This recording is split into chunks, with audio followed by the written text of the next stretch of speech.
To each one of you, a very blessed Wednesday, and it's good to be together again. I was thinking, as we talked this morning about 8:30 or whenever you listen to this, there's a lot going on in the world.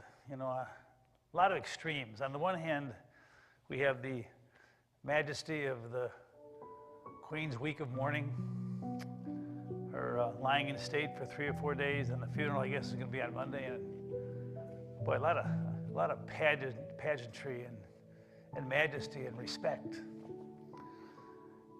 On the other side of the world, we have what's going on in Ukraine. In fact, the people in Ukraine, they're making some progress. They're kind of holding their own and retaking some of the country that the Russians took. So you have that drama going on over there. And then even today, last night in Chicago, there was a mass shooting in Washington Park, 7 injured, 2 killed. And so you get the majesty, and you got the violence, and you've got and in the middle of all that is God. That this incredible God that we worship and talk about is somehow that's part of God's world. And I really believe that God's Spirit lives in the best and the worst of times. And we see God in so many different places and so many ways, and we kind of wonder sometimes where God is. I came across this quote from a Catholic priest, Gregory Boyle, where he says this about God, and I'm not sure if this will make any sense, but somehow these words kind of captivated me.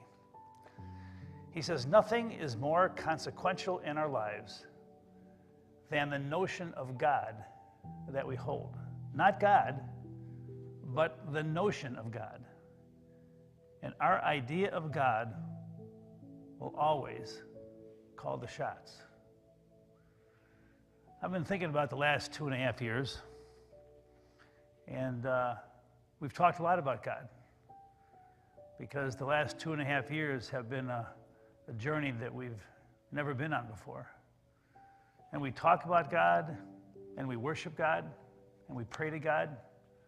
But what is your notion of God? When you think about God, what comes to mind? Because I think, when I think of my notion of God, that our notion of God affects the way we treat people. If we believe that God is an angry God, then maybe that can come across in the anger that we show toward others.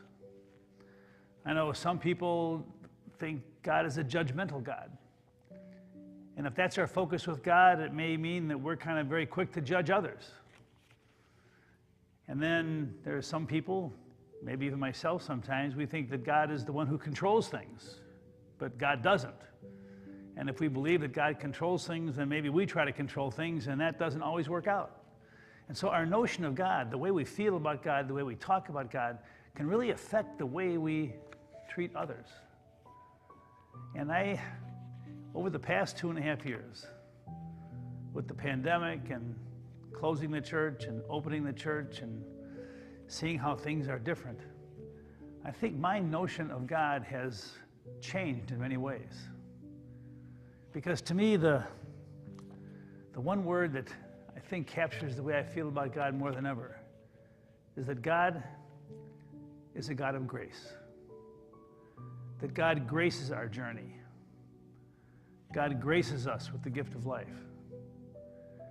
Whether it's the majesty of saying goodbye to a queen, it's in a country that is struggling to survive, it's in a city where we have too much violence, that in some crazy way, God graces the journey of all of us. And in the midst of all that stuff that makes the world, somewhere in the middle of that is the grace of God. And I really believe that if we believe God graces our journey, if we believe that God is a God of grace, maybe that can affect the way we treat other people. And maybe we can treat other people with a little bit of grace. And you've taught me that. Being your minister and seeing how you handle stuff in life and seeing your generosity and seeing your openness, that has dramatically affected the way I see God. And it can affect us in many little ways. It was interesting, yesterday we had a blood drive, and quite a few people showed up.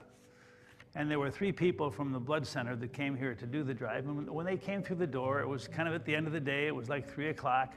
And they seemed a little tired and a little crabby. And I greeted them, and they set everything up. And so after I gave blood, I went up to each one of them. And the first one, he was very serious. And I said, by the way, we have rules at our church. He said, what? And I said, yeah. And I said, the most important rule is this, and this is what, these are the rules that I have to obey, is that when someone comes into our church and does good work, we got to buy you lunch. So I gave them, each one of them, a $20 bill, and I said, it's in our Constitution that if you do good work, we got to buy lunch. And that's kind of the way I feel about God, that God would buy lunch, that God graces ordinary people on ordinary days. And I don't always understand God, and I'm not sure I want to understand God. But I do know this, that today and tomorrow and the next day, that he will grace our journey. And if he can grace our journey with whatever it is, then maybe we can take that grace and pass that grace on to somebody else and make somebody else's world just a little bit better. I know you make my world better just by being together on Monday, Wednesday, and Friday. God bless you. Have a great day, and I will look forward to talking to you Friday morning.